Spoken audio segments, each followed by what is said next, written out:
So today I just wanted to share what's new on my shelf and what I'll be most likely reading these next couple of months.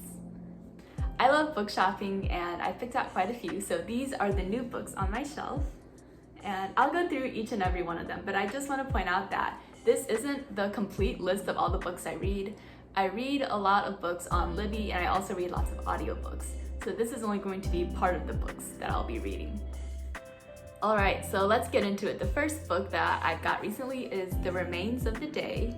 This is a book that I'm excited to read. So I read his other books. I read Clara and the Sun and Never Let Me Go, and I just love his writing style.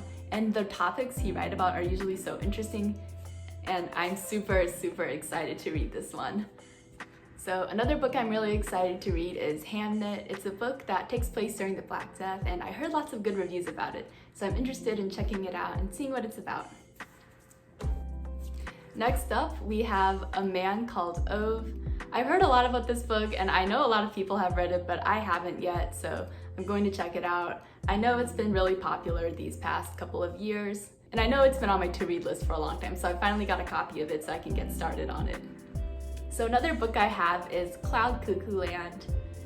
I really loved his other book, All the Light We Cannot See, and I'm a huge fan of his writing style. The plot for this book sounds fascinating, so I'm interested to see what's going to happen. I also have a copy of An American Marriage. This tells the story of Celestial and Roy, a newlywed African-American couple, and how they experience loss and injustice when Roy is wrongfully convicted for a crime. I heard a lot of good things about this book, so I'm really interested in reading this story.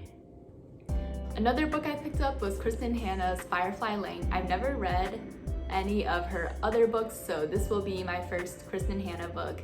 I'm super curious to see what it's going to be about. I've heard lots of good things, and I also know that this is a TV show now, so I have to read the book before I see the show. The book from today's video came from Barnes & Noble's, a local bookstore, and also a thrift store. I always buy a mix of new and used books. I'm really looking forward to reading all of these books soon, and I can't wait to get started on them.